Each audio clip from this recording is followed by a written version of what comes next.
महानगरपालिका रणसंग्राम संदर्भातल्या टॉप 9 बातम्या पाहूयात। दोन्ही ठाकरे बंधूंची उद्या नाशिकमध्ये सभा होणार। हुतात्मा अनंत कान्हेरे मैदानावर ठाकरे बंधूंच्या सभेचं आयोजन, सभेची जय्यत तयारी सुरू, लाख हजारोंच्या संख्येनं बसण्याची व्यवस्था। नाशिकमधील सभेतून ठाकरे बंधू काय बोलणार याकडे लक्ष। पिंपरी चिंचवड महापालिका कुबेराची खाण आहे, आयोगानं मशाल चिन्ह ओळखलं जाणार नाही अशा पद्धतीनं छापलंय। सुषमा अंधारेंचा निवडणूक आयोगावर आरोप। पुण्यामध्ये भाजपच्या माजी आमदारांना उमेदवार जिंकून येण्यासाठी अघोरी पूजा केल्याचा आरोप। राष्ट्रवादीचे उमेदवार दत्ता बहिरट यांचा माजी आमदार अनिल भोसलेंवर आरोप। अनिल भोसलेंच्या कृत्यासंदर्भात पुणे पोलीस आयुक्तांची भेट घेणार, तर महिला उमेदवार म्हणून विरोधक मला टार्गेट करतात, रेश्मा भोसलेंची प्रतिक्रिया। दावोसमधून छत्रपती संभाजीनगरसाठी आणखीन प्रकल्प आणू, 2 महिन्यामध्ये पाणी प्रश्न मिटेल। संभाजीनगरमधील डीपी रोड अतिक्रमण मुक्त करणार, टॉक शोच्या माध्यमातून मुख्यमंत्री फडणवीसांचं आश्वासन।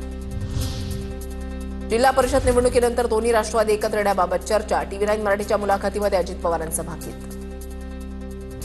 लोकांचं काम करण्यासाठी पुणे पिंपरीमध्ये एकत्र काम करतोय, सुप्रिया सुळेंची प्रतिक्रिया, तर पुणे पिंपरीमध्ये दोन्ही एनसीपी एकत्र, इतर ठिकाणी मविया म्हणून लढतोय, सुळेंचं वक्तव्य।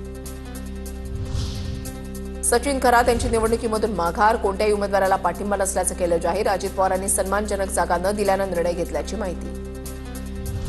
नाशिकमध्ये ठाकरे बंधूंची उद्या पहिली जाहीर सभा, नाशिकमध्ये प्रचाराला सुरुवात करणार अनंत कान्हेरे मैदानावर ठाकरे बंधूंची उद्या पहिली जाहीर सभा। काँग्रेसचे नेते अशोक जाधवांचा मुलगा कुणाल जाधव यांचा ठाकरेंच्या शिवसेनेमध्ये प्रवेश, उद्धव ठाकरेंच्या हस्ते मातोश्रीवर पक्षप्रवेश।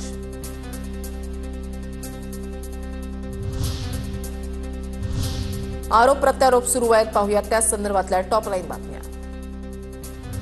काँग्रेसचे सर्व उमेदवार मागे या आणि आम्हाला पाठिंबा द्या, हसन मुश्रीफांचं सतेज पाटलांना आवाहन। केंद्रात राज्यात आमचं सरकार, तर तुम्ही निवडणूक का लढवता, हसन मुश्रीफांची टीका, तर मुश्रीफांनी त्यांच्या पक्षाचा राजीनामा देऊन भाजपमध्ये जावं, हर्षवर्धन सपकाळांचं प्रत्युत्तर।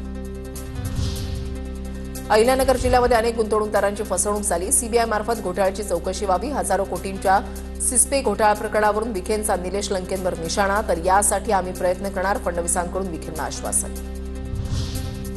फोडाफोडीचं राजकारण 2014 नंतर आलं, लोकांनी कोणावर विश्वास ठेवावा हा प्रश्न निर्माण झाला। सत्ता मिळवताना महाराष्ट्राची लूट झाली, विजय वडेट्टीवारांचा भाजपवर निशाणा। मुख्यमंत्री असताना उद्धव ठाकरे आम्हाला फक्त 4 वेळा भेटले आणि फक्त 4 ते 5 वेळा कॅबिनेटला आले, भुमरेंचा ठाकरेंवर निशाणा, तर कॅबिनेट संपल्यावर उद्धव ठाकरे दुसऱ्या दाराने निघून जायचे असंही वक्तव्य। कलीम कुरेशी मंत्री अतुल सावेंनी पाळलेला गुंड, अंबादास दानवेंचा आरोप। कुरेशीला मंत्री अतुल सावेंचा पाठिंबा आणि कलीम कुरेशी हा भाजपचाच हस्तक असल्याचं दानवे म्हणाले। आयोगानं मशाल चिन्ह ओळखलं जाणार नाही अशा पद्धतीनं छापलंय, हा निवडणूक आयोगाचा खोडसाळपणा आहे। सुषमा अंधारेंचा निवडणूक आयोगावर आरोप। मी आमदार नाही, पण मी 2 आमदारांचा बाप आहे। जालन्यामधील जाहीर सभेत भाजप नेते रावसाहेब दानवेंची तुफान फटकेबाजी। भाजप पक्ष सत्तेसाठी भुकेला, भाजपला हिंदुत्व आणि मराठी माणसाची देणं घेणं नाही। अकोटमधल्या भाजप एमआयएम युतीवर अविनाश जाधवांची टीका।